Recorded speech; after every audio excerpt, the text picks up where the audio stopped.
금년에 우리 교회 성탄절 장식이 아주 심플하면서도 품격 있게 잘 됐습니다. 실내도 그렇고 또 바깥에도 그렇고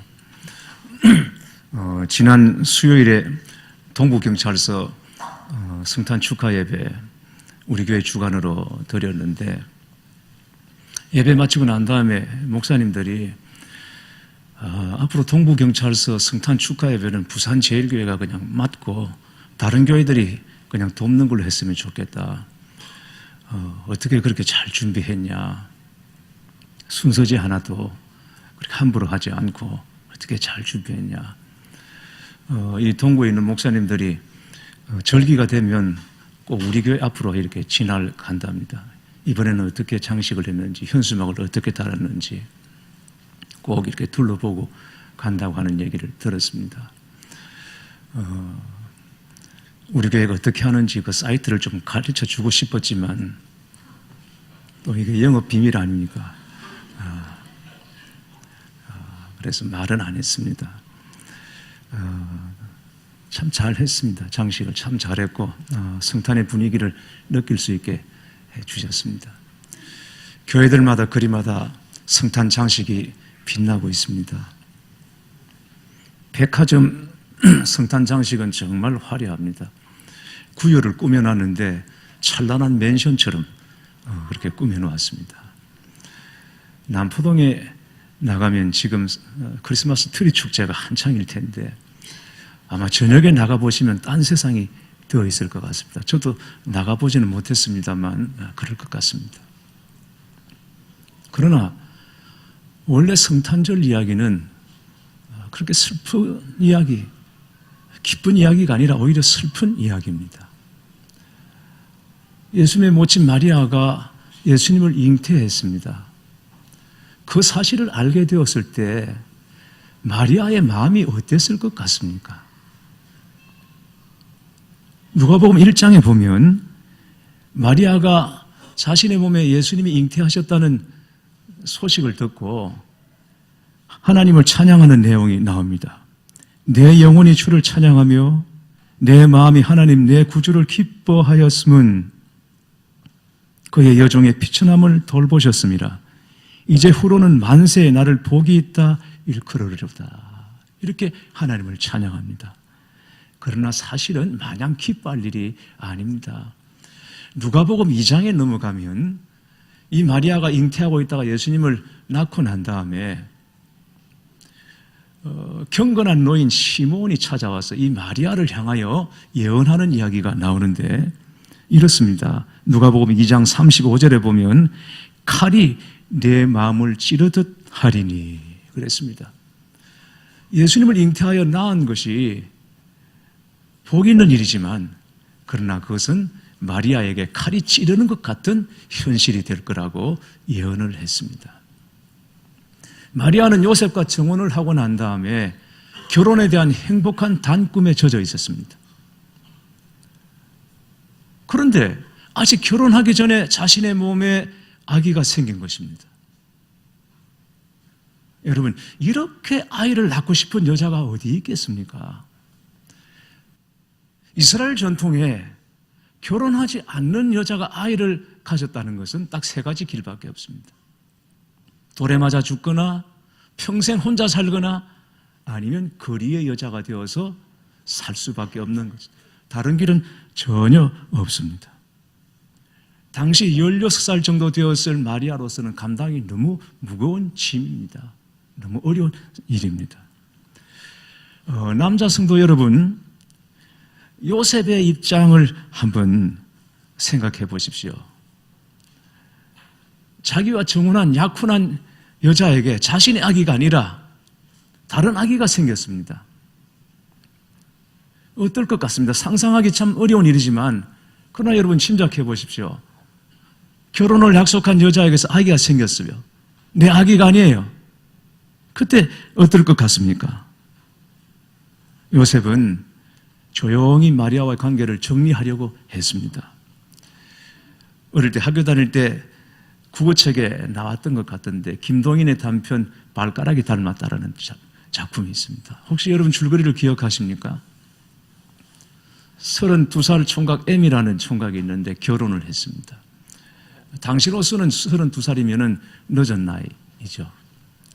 근데 이 M이라는 청년은 결혼 전에 아주 방탕하고 무절제한 삶을 살던 사람이라 아기를 낳을 수가 없어요. 가질 수가 없는 사람이에요. 그런데 결혼하고 난 다음에 2년 뒤에 아기를 안고 병원으로 나타났습니다. 이 아기가 자기 아기라는 보증을 해달라는 겁니다. 의사에게. 보증을 받기 위해서 아기를 직접 안고 의사를 찾아왔습니다. 어디가 닮았냐? 아빠하고 애가 하나도 닮지를 않은 겁니다. 의사가 얼마나 난감하겠습니까? 고개를 갸웃갸웃하는데 닮지 않은 것 같다. 그래도 자꾸 닮았다고 우기는데 어디가 닮았냐? 발가락 가운데 발가락 길이가 닮았다는 겁니다. 그래서 발가락이 닮았다.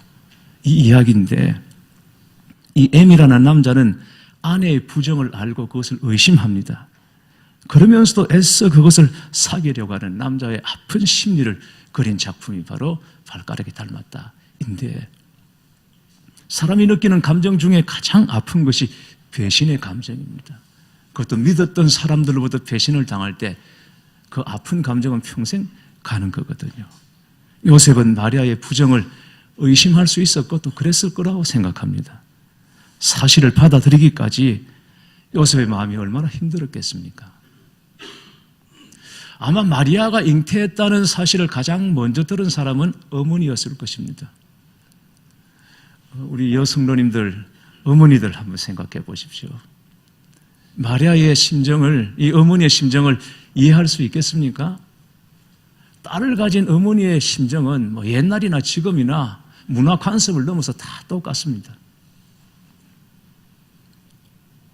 여러분 한번 생각해 보세요. 딸이 어디를 나갔다가 제때 돌아오질 않습니다. 그럼 오만 가지 생각이 다 들지 않겠습니까? 얘가 어디서 발각되어 돌을 맞는 건 아닐까? 혹시 요셉으로부터 버림을 받고 마음 잘못 먹는 건 아닌가? 이런 생각 갖지 않겠습니까? 너무너무 힘들었을 겁니다. 마리아의 어머니. 그러나 이보다 더 기막힌 일은 이 성탄의 주인공이신 예수님께서 죽기 위해 태어나셨다는 것입니다.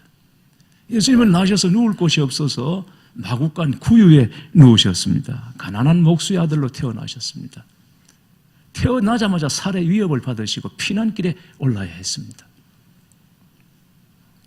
유대 권력자들이 예수님을 위협했고 많은 사람들의 대적이 되었습니다. 그리고 제자들에게 배신을 당하셨고 억울한 재판 받으시고 그리고 가장 부끄럽고 수치스럽고 고통스러운 십자가형을 당하셨습니다. 죄 없으신 예수님께서 온 죄를 다 감당하시고 십자가에서 죽으셨습니다.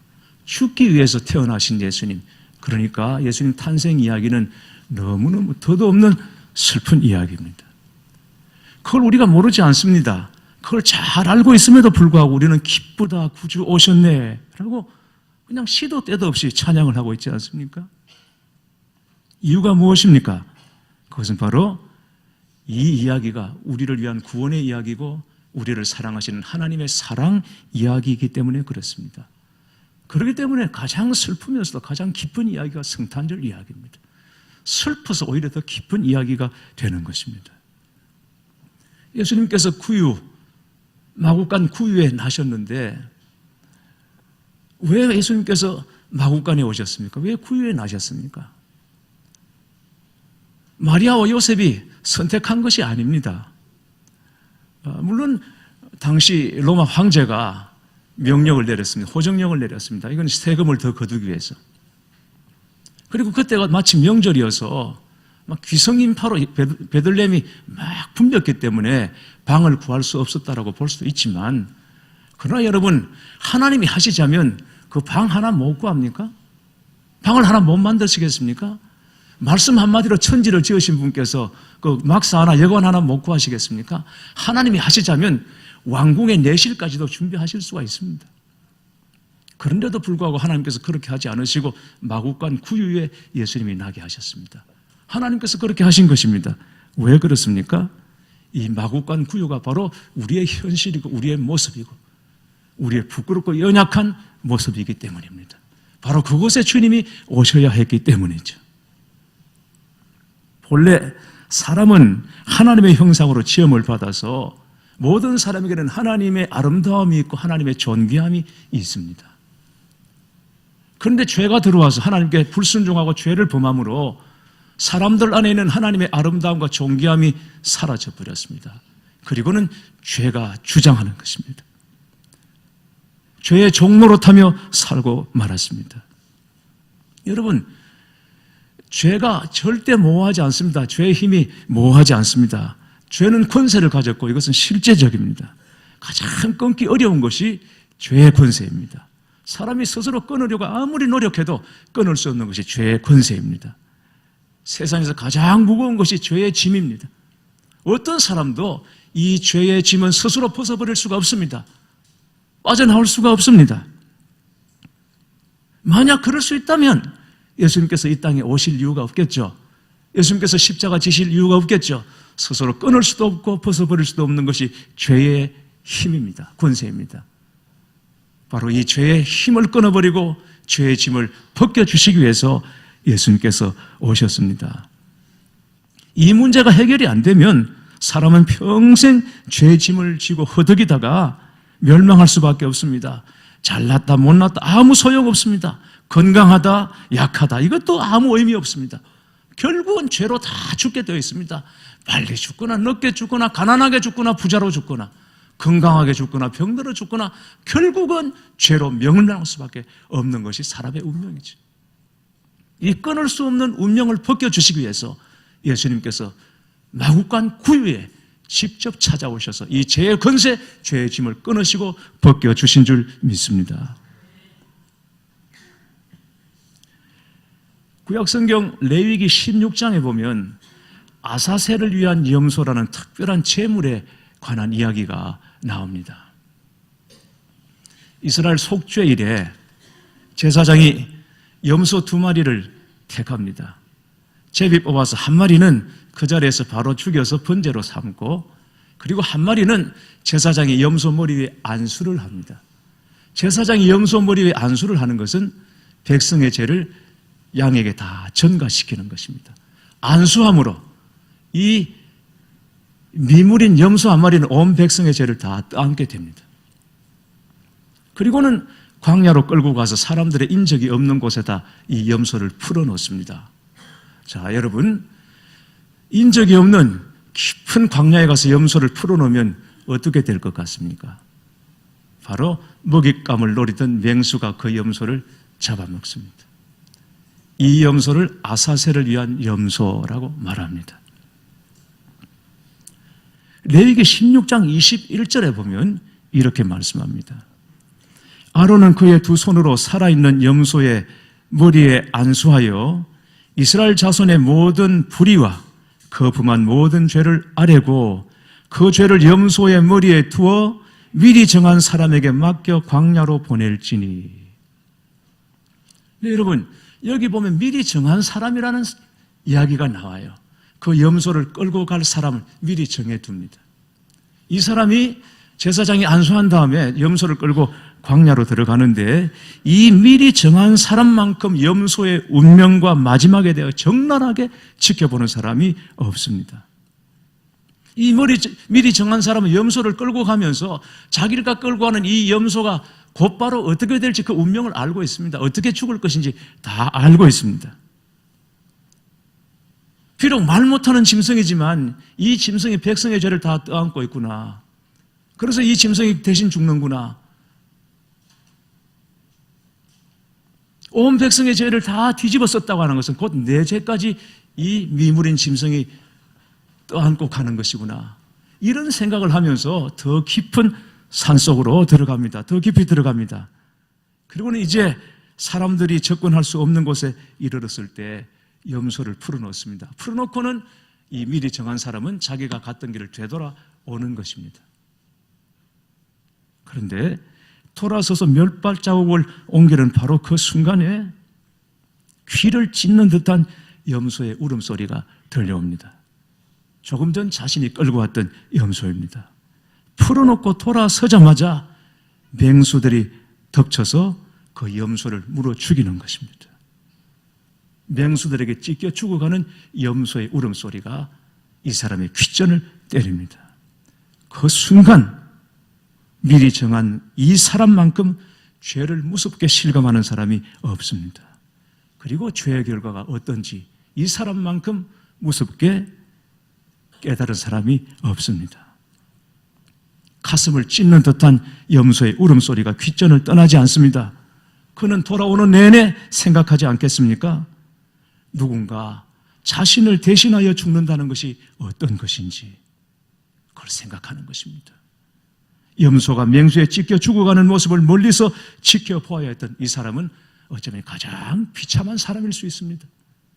그러나 동시에 이 사람은 가장 복된 사람입니다. 왜냐하면 자기 모든 죄가 그 염소에게 전가되었고 그 염소가 죽음으로 자신의 죄가 해결되었다는 것을 알기 때문이에요. 그래서 귓전을 때리는 그 염소의 비명, 부르짖는 소리는 세상에서 가장 슬픈 소리일 수 있지만 동시에 세상에서 가장 기쁜 소리이기도 합니다. 자신의 죄를 해결하는 소리이기 때문입니다. 이 염소가 바로 내 죄값을 지고 십자가에 죽으신 예수 그리스도를 상징하는 것입니다.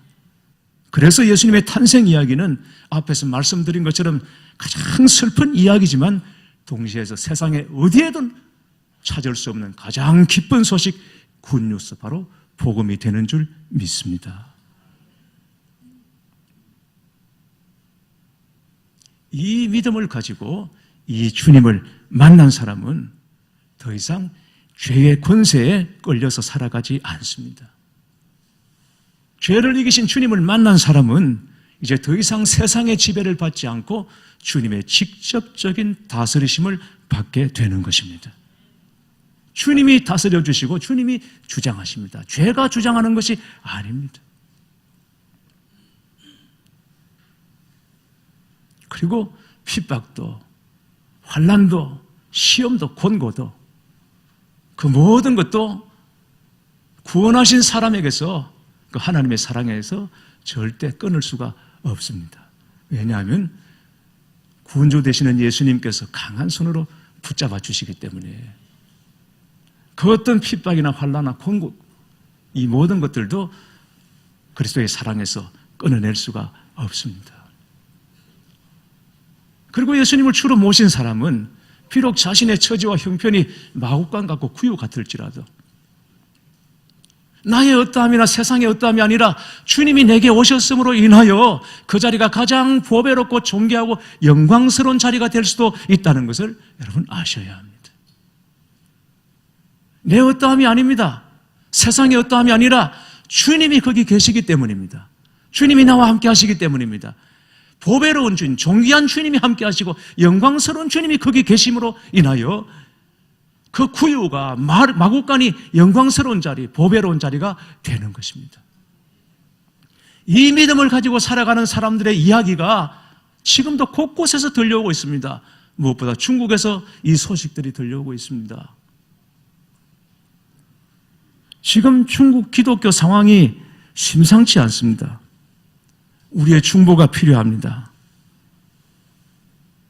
시진핑이 집권하고 난 다음에 중국은 옛날 로마가 기독교를 박해했던 그 길로 똑같이 가고 있습니다.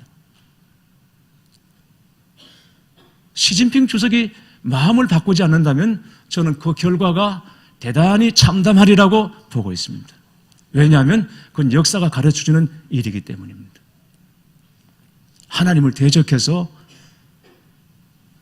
절대 바로 될 수가 없습니다. 이번 성탄절 중국에서는 성탄 금지령이 내려졌습니다. 성탄절 행사도 못하고 가까운 사람끼리도 선물을 주고받지 못하도록 금지령을 내렸습니다.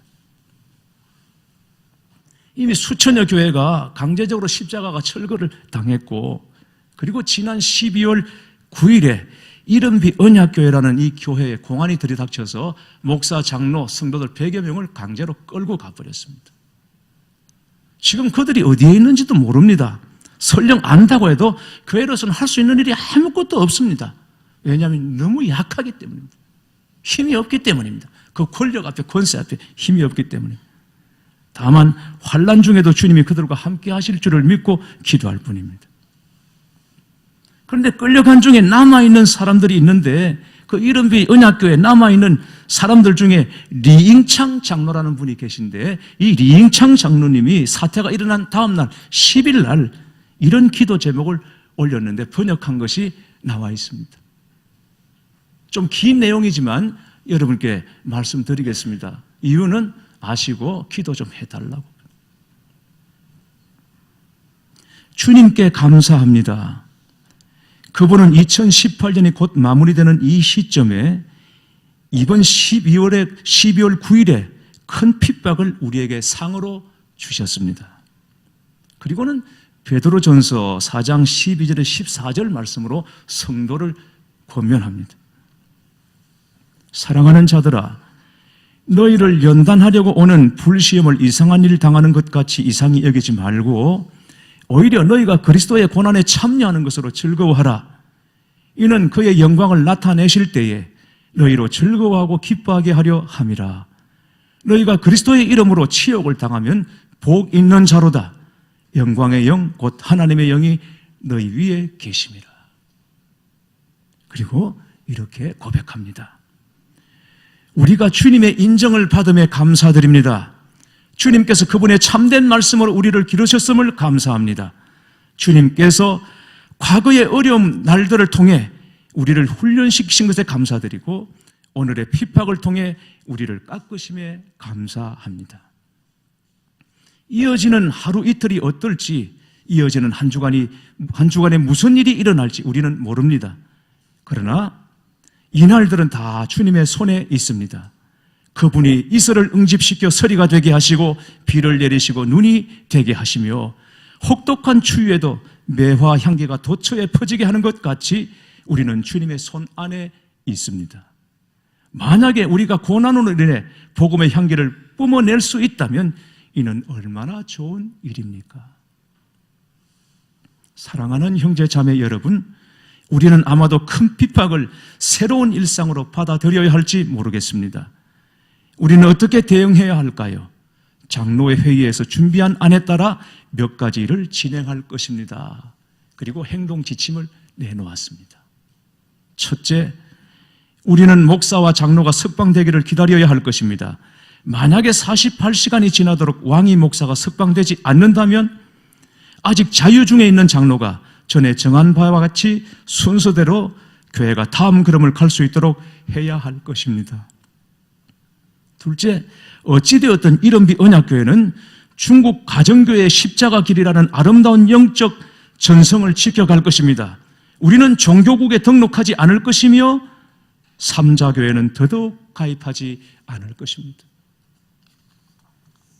셋째, 누가 교회를 인도하든지 우리는 다시금 주님께서 우리에게 허락하신 예배당에 들어갈 것이며 어떤 봉인과 구금도 우리가 예배당에 돌아와서 예배드리고자 하는 결심을 막을 수 없을 것입니다. 넷째, 만약에 소그룹과 그리스도인의 집에서조차 드리는 예배를 방해받는다면 우리는 복음이 우리의 생명을 뒤집어 엎고 변화시킨 그 큰 힘을 의지하여 청구할 것이며 우리는 200명, 300명, 500명이 그들에게 잡혀가도 좋습니다. 온 세계로 하여금 우리가 신앙의 이유로 이런 핍박받기를 즐겼다는 것을 알게 할 것입니다.